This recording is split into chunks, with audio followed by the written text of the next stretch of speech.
Coming up on Nittany Game Week. It's really cool for Penn State to have that record now, and it's something that hopefully lasts for a while.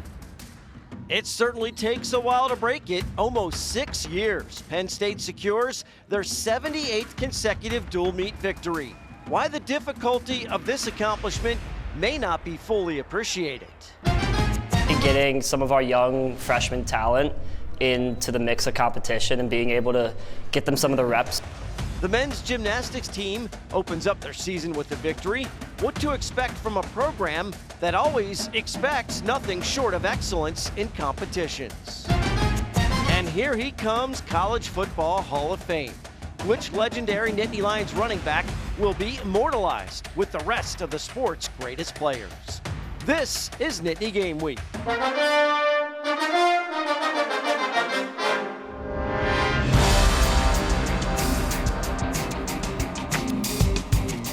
Hello, everyone, and welcome to Nittany Game Week. I'm Todd Sadowski alongside Ryan Yee. The run-of-the-mill superlative is simply not good enough to describe Penn State's wrestling team as they reach another unprecedented height in the sport. Yeah, Todd. February 2nd, 2020, the day the streak starts, 78 dual meet matches since then, all of them victories for the Nittany Lions to set a new NCAA record. And there is no drama whether they would get the job done against Rutgers last weekend. Lauren Bradford, part of our Nittany Game Week team. She was in Rec Hall and details the record-breaking day to start off our opening drive.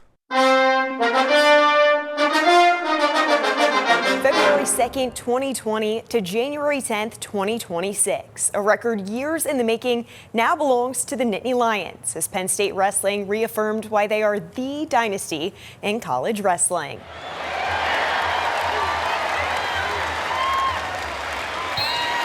It was this pin from none other than Mitchell Messenbrink that secured the dual meet win and the NCAA record for Penn State wrestling. It's really cool for Penn State to have that record now, and it's something that hopefully lasts for a while. But it's pretty special, and I don't think it's not something we're really going to think about or did think about or we're concerned about in any way. I mean, we're trying to move our feet out there and, you know, clear ties and take care of the little things, and then but I think looking back, these guys will appreciate it more, you know, when they're my age or half of my age, you know, and it'll be something that they'll be proud that they were a part of it. The record-breaking match will be memorable to different wrestlers for different reasons. For sophomore Josh Barr, it was his return from injury against a former high school teammate that makes this match special. I probably spent more time wrestling him than anybody in my whole life. He was my partner, like main partner for 4 years straight, so it was cool. You know, really cool to be able to do it in Rec Hall, you know, Rutgers versus Penn State, and just really more grateful than ever. When you don't get to compete for a while and you get to go out there and wrestle, and Rec Hall, it makes you really grateful to do it, and I think I'm just really appreciative of that and happy to be back. For others, it was the perfect time to step up to the moment, with junior Braden Davis burning his red shirt to take over full-time duties at 141 after an injury sidelined Aaron Nagao. Braden's ready to go, and he's a competitor, and it's nice having him in the lineup. He always competes hard. Checking in on one of the homegrown connections, Biglerville grad and Nittany Lions senior Levi Haynes remained perfect on the year, picking up a pin in the win.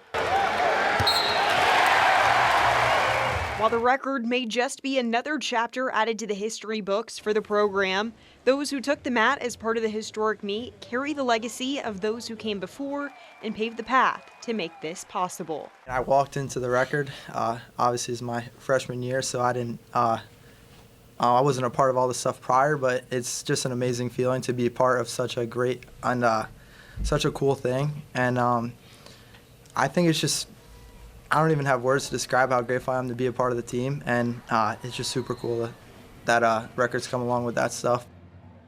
78 in a row is quite the accomplishment, especially when you consider the gauntlet that is wrestling in the Big Ten.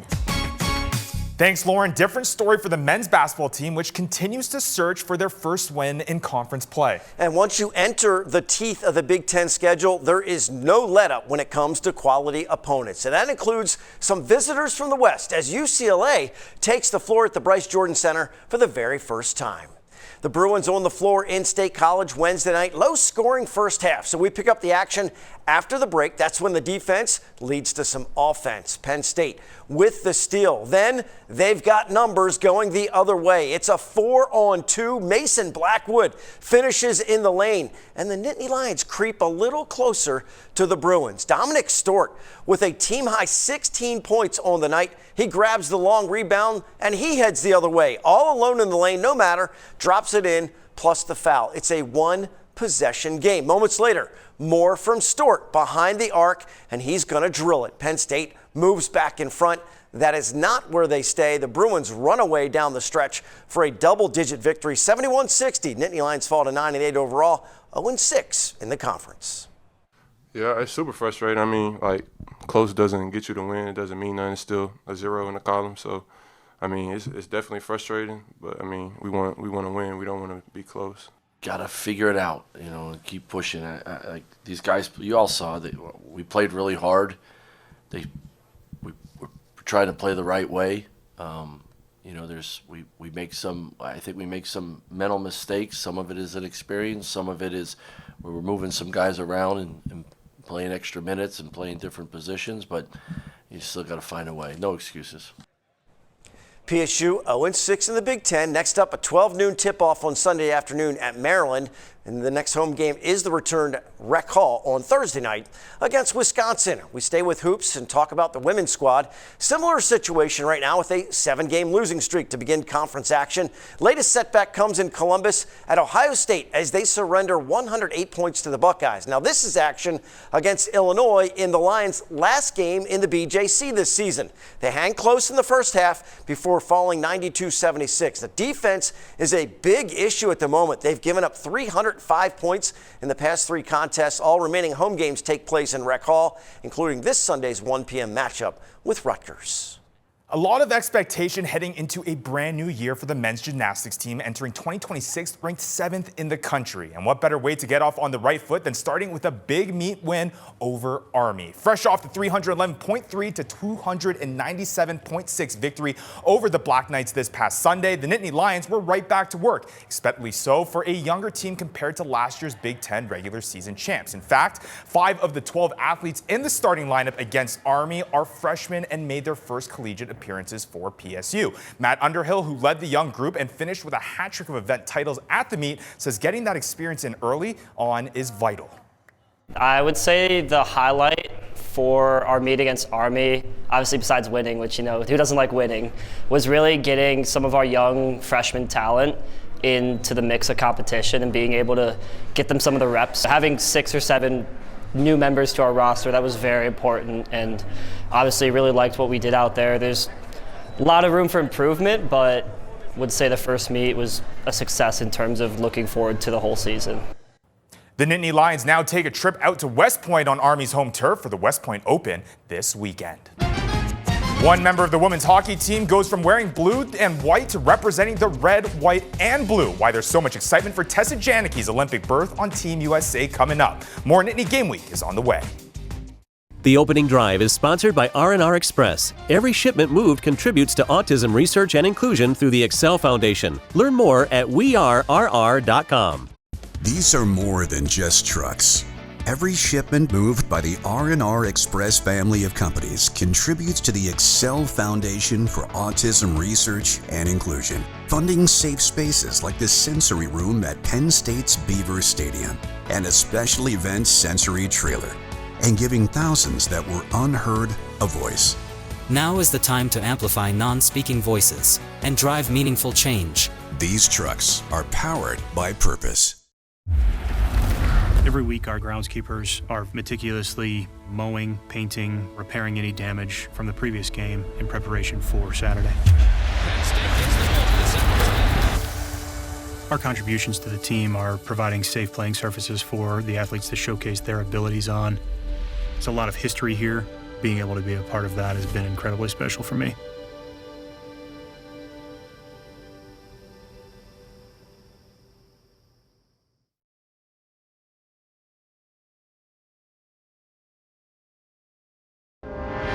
Nittany Game Week is brought to you by West Shore Home, official partner of Penn State football.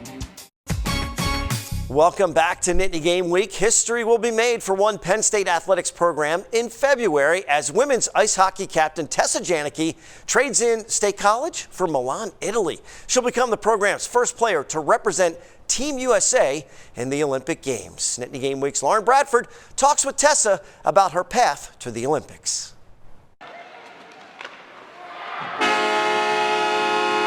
One name has become synonymous with Penn State women's hockey. Inside, Janicki, she shoots and scores! Tessa Janicki. It's like what I'm known for now, I guess, at Penn State. The senior captain has already left her mark in Hockey Valley, holding the program's career goal and career assist records. Tessa raised everybody's level, and so people know that now that is the standard. She's basically brought championship habits to Penn State. Not only have those championship habits helped her build up Penn State, they've made her a difference maker for Team USA. It's just an honor, obviously, to go back and forth for both teams, but being all in, wherever I'm at, I think is kind of what's most important to me. It's not a mistake that she's there. She's a big-time player for USA, and it's just it's fun to sit back and be a fan and watch her on TV and enjoy her from a different perspective. After scoring the overtime goal that clinched gold at Women's Worlds back in April, Janicki's ready to contribute on the biggest stage in sports, the Olympics. Calling my parents and talking to teammates and friends and getting a bunch of support and love from them kind of made it more real for me. Just knowing I have their support is also huge for me going into that and stepping into an environment that I've never been in before. While Tessa's in Italy repping the red, white, and blue, her presence will surely be missed here in Hockey Valley as Penn State will have to finish their regular season without their captain. Not being able to be here and be that presence and be a leader in the ways I am for this team, I think it'd be harder on me, I think, than on them. I know they're going to do well regardless. And when they're not on the ice together, they've already got plans to support each other from afar. I mean, obviously I'll be watching whenever I can and sending them texts, but they got this. They're definitely pumped for her. When the news comes in and officially make the team, they're genuinely happy and celebrate her, and we'll be able to watch national TV. So they'll gather around and become rooting her on together. Lauren Bradford for Nittany Game Week. Oh, thank you, Lauren. Janicki is not the only Nittany Lion that's going to play in Italy in the Olympics. Sophomore forward Nicole Hall will skate for Team Sweden, along with a 2021 PSU grad, Jessica Adolfsson. Jessica is a 2022 Beijing Winter Olympian that will once again represent Sweden. And as we showed you last week, a handful of the men's hockey players took part in international competitions that take place over the holidays and spill into early January. Now, with everyone back in the States, specifically State College, the men sweep Minnesota and gain some momentum to begin a rough stretch of Big Ten games. In Game 1 last weekend at Pagula, the Nittany Lions do something they've never done before. They shut out the Golden Gophers of Minnesota. Freshman goalie Josh Fleming does the honors as he holds firm even without a stick. The defense does a nice job to keep the pursuit on the outside on this play. It allows Fleming to hide most of the net and make the stop. In fact, he kicks aside all 27 shots he faces. On the other end, Matt DeMarsico will slide in an insurance tally to make the final 3-zip. Now, the Nittany Lions follow that up with a 5-2 margin the next day to dust off Minnesota. There's obviously things that we have to, get better on, and I think every practice, every game, we're going to keep developing, keep trying to win this national championship that we have a goal of. I think everything's going well. I think if we just progress in the practices and all that stuff, I think, we'll be golden. And Fink reaches a milestone in the Minnesota series, 100 career points. 9th Nittany Lions player to reach the mark. He does it faster than anyone else in only his 87th game this weekend series, also at home against Notre Dame. And coming up, our Impact interview where we sit down with men's gymnastics head coach Randy Jepson as he enters an incredible 35th season with the program. More on how his young team aims to face big expectations next when Nittany Game Week returns. Good morning. Door install. Let's show these guys how it's done. What's up around here? Oh, no. All part of the plan. Taking doors off, putting doors back on. What a world. So I just gotta come back tomorrow and finish the trim. There's a reason West Shore Home is America's most trusted home remodeler. That looks good. West Shore Home, remodeling reimagined. All year, it's been nothing but the big game. It's always sports. When's halftime? Give me spas, new adventures, experiences. And romance. Okay, everybody, here's the big play. Beautiful rooms, romantic dinners, spa time. She'll love it. Coach, no X's and O's? No, just hugs and kisses. It's third down and goal, and it's Valentine's Day. Yeah. Won't she be surprised when your big play is her big day? Book a Pocono Mountains vacation.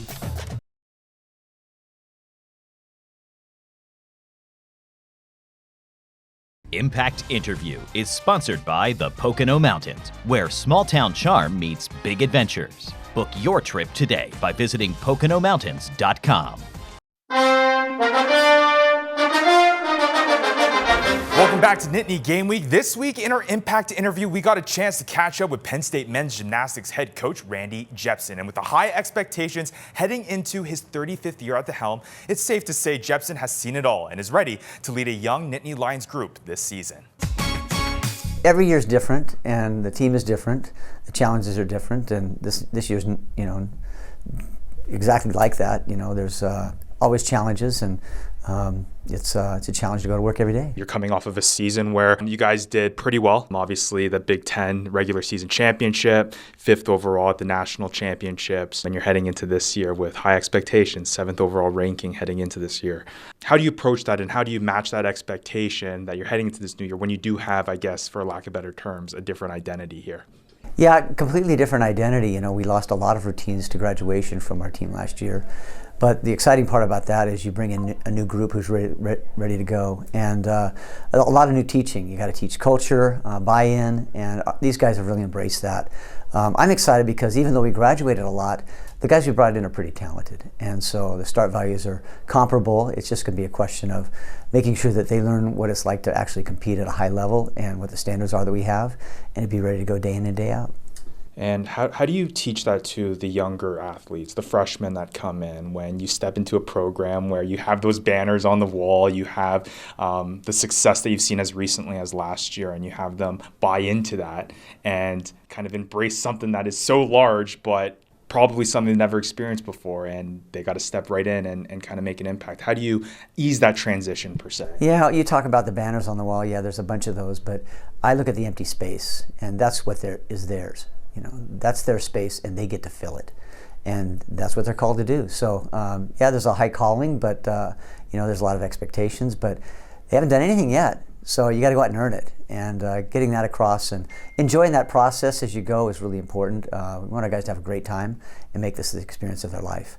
But it's not going to be easy, and so they know that going in, and they're prepared for the challenge. How much do you lean on the older athletes, the seniors, like Matt Underhill and those guys, to kind of be your second voice, per se? Sure, it's very helpful to have those types of guys be kind of your second hands. Yeah, in terms of setting culture, our upperclassmen are huge, and having good leadership at the top is great. We've got solid captains in Landon Simpson and Casper Goncharek. And the rest of our guys, Ian Robble, Matt Underhill, all of our seniors are just doing a great job that way. And so having them to be able to articulate to the guys, from their viewpoint what we need, what the coaches are calling them to, what the experience is going to be like or should be like, is something that was really, really valuable. There's been no shortage of cycles that you've seen, athletes go from freshman to their senior year, and that growth. What's it like for you to see that on a repetitive basis, where you shape and mold these young kids that come into this program and end up leaving here as men that have learned so much through this program? Yeah, that's huge for me. It's so much more than just the gymnastics or the accolades or the placement. And it's funny you mentioned this, because I was talking about it with my wife last night. One of the things that I do is when I recruit, I don't ask people what they want to be. I ask them who they want to be. It's more about what is the person you want to become. And if that aligns, if their goal in that aligns with our goal, then we've got something we can work with. But if they're just about the gymnastics, or even the academic side. It won't work because we're looking for it to be able to build and pull someone together towards something that they've really aspired to. I want to be a man of integrity. I want to be somebody that, I'm admired by my wife and my kids for who I am. And those are the kinds of things we try to model, and that's what we hope to be able to build for an employer, a wife, a family.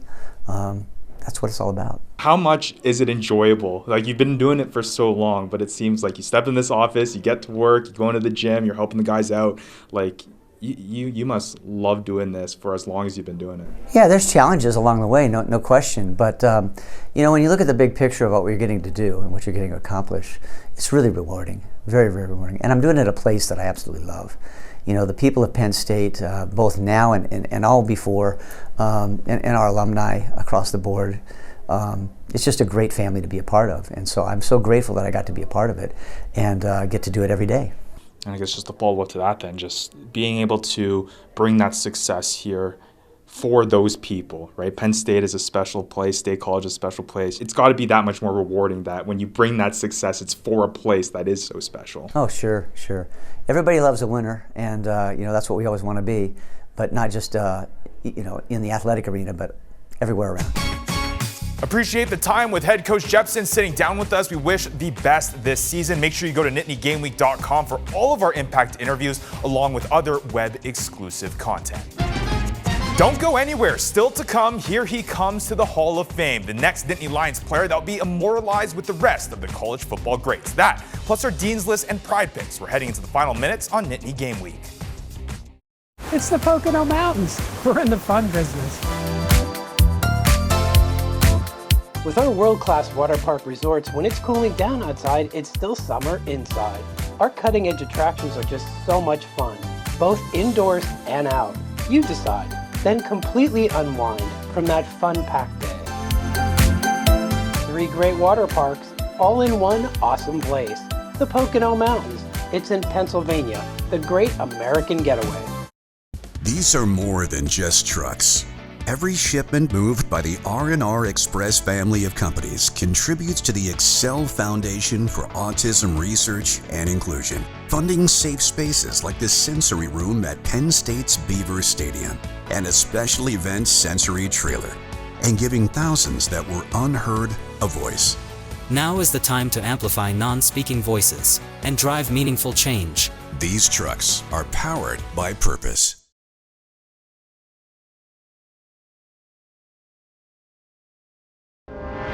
Nittany Game Week is brought to you by West Shore Home, official partner of Penn State football. Welcome back to Nittany Game Week. It's time to recognize some standout athletes, but before we get into this week's Dean List, we got to start off with highlighting former Nittany Lion and 1994 Heisman runner-up Kajana Carter, who was named to the 2026 College Football Hall of Fame class. During Carter's time with the Nittany Lions, the Ohio native racked up 395 carries for 2,829 yards and 34 touchdowns, ranking among the program's all-time leaders. Carter will be officially inducted on December 8th and joins 27 other Penn Staters to enter the College Football Hall of Fame. Now to our Dean's List, a handful of athletes to highlight this week. First to men's hockey, where freshman goalie Josh Fleming has been named to the Mike Richter Award watch list, given to the best goalie in D1 hockey. The Canadian leads the nation in save percentage and is top 10 in goals against average. To the women's team, we talked about them earlier, but the Olympics are big, so got to shout them out again. Right around the corner, Tessa Janicki is heading to Milan, and announced this week joining her is Nicole Hall and Jessica Adelson, named to Team Sweden. And last but certainly not least, love to give a shout out to academic success as well. Women's volleyball's Kennedy Martin was named a CSC first team all-academic American for the second consecutive year. Martin, who is a labor and human resources major, is one of just 2 players from the Big Ten to make the first team. Big shout out to the athletes on this week's Nittany Game Week's Dean's List.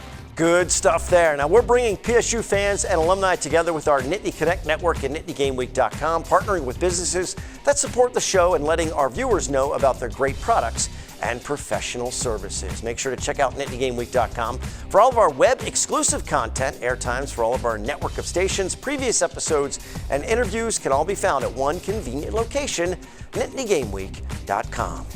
And we always finish off with some pride picks. Make sure to show us your spirit by submitting yours on our website. You might just see yourself at the end of the show. Well, enjoy another great week of PSU sports, everyone. Thanks so much for watching Nittany Game Week. We'll see you next time.